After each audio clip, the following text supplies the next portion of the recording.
Wait, Johnny Depp is painting now?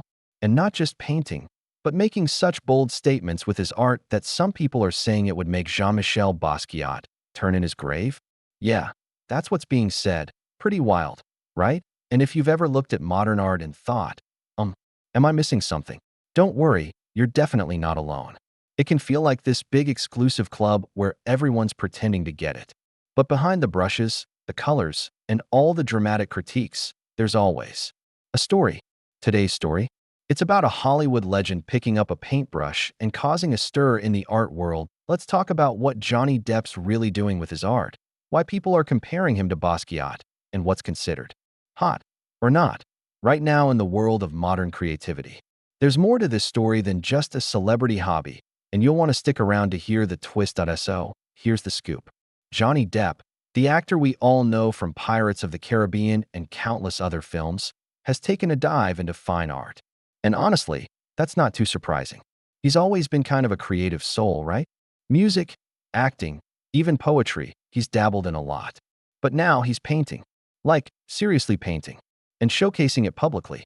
Now his art is pretty bold. Bright colors, lots of emotion. And mostly focused on famous faces. Think portraits of friends, public figures, and cultural icons. His style leans into pop art, with dramatic expressions and lots of vibrant energy. It's the kind of art that really grabs your attention the moment you see it. But of course, when a celebrity does anything outside their usual lane, people talk. And critics? Well, they're not holding back. One critic even said Depp's art would make Basquiat turn in his grave. That's a pretty intense statement. But before we unpack that, let's take a quick look at who Basquiat actually was. Just in case you're not totally familiar, Jean-Michel Basquiat was an art prodigy in the 1980s. His work was wild, raw, emotional, and deeply political. He mixed graffiti with fine art, and his paintings were often full of symbols, words, and chaotic energy. Basquiat wasn't just painting pretty pictures, he was telling hard truths. He dealt with issues like race, poverty, identity, and power. His work was powerful, personal, and it made people feel things that, so yeah, saying Depp's work would make him turn in his grave? That's more than just a little shade. That's art world drama. But is it fair? Let's think about that. Is Johnny Depp really trying to be Basquiat? Probably not. He's not claiming to be some revolutionary artist or political voice. It seems more like he's using art to express himself, just like he does in music or acting. Maybe the comparison isn't totally fair. Maybe it's not even the point. The thing is, Depp's paintings are dividing the art world. Some people love them. They say his work is emotional, refreshing, and even inspiring. It's like seeing another side of someone we thought we already knew. But then there are the critics who say his art is shallow, that it's more about the celebrity name than the actual technique. They say it looks more like something you'd find in a merch store than a museum. And honestly, that debate isn't new.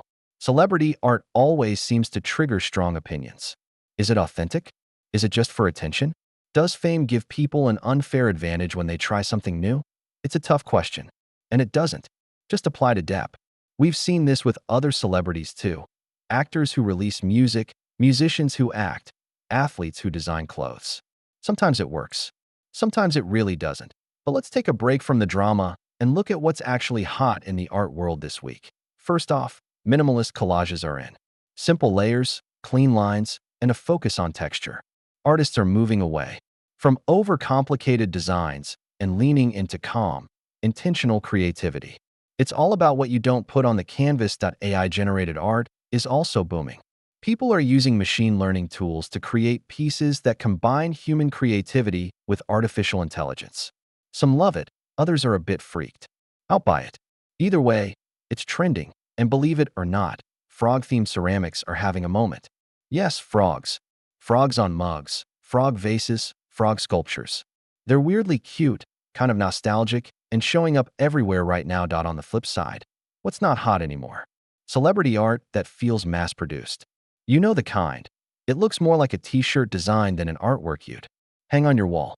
Art that feels like it was made to sell, not to say anything. But let's be real. Who gets to decide what's real art anyway? For a lot of artists, the best work comes from a place of honesty, not from trying to fit into some elite category. And that's something worth remembering. Especially if you're an artist yourself, or thinking about trying your hand at painting, here's a little insider tip. The best artists often don't follow trends. They create from emotion, from instinct, from moments in their lives that hit hard. So if you're making art, start with how you feel. Don't try to copy what's popular. Make it personal. Another helpful tip? Less is more. You don't always need 10 colors or 50 brush strokes. Some of the most powerful paintings are super simple, but they carry a message. And if you're on a budget, don't worry. You don't need expensive tools to start creating. A lot of artists are literally painting with coffee. Yep, coffee. It smells great, gives a nice vintage tone, and costs basically nothing. Just brew it strong, dip your brush, and experiment. There's also watercolor kits online for under $10, or apps where you can start sketching digitally with your finger. Art isn't about money. It's about emotion, expression, and just doing it. All right, now here's the part where we turn it back to you. What do you think about Johnny Depp's art? Is it genuine expression from a creative mind? Or is it just another celebrity side project that's getting more attention than it deserves? We'd love to hear your thoughts. Seriously, drop your opinion in the comments. Don't hold back. And hey, if you're into these kinds of culture stories, art world breakdowns, or just want to see what other celebrities are doing off camera, you'll want to check out our next video. It dives into how AI is actually creating entire exhibitions now. Some say it's the future. Others say it's a threat to real artists. It's a whole debate on its own. Before you go, don't forget to hit that like button if you enjoyed this video. Subscribe if you want more hot and not updates like this, and click the bell so you never miss a new drop. And if you've got an opinion on this story, or even your own art to share, we want to hear about it in the comments. Because let's be honest, everyone's got an opinion when it comes to art, and sometimes the loudest voices aren't always right. Thanks for watching, and we'll see you in the next one.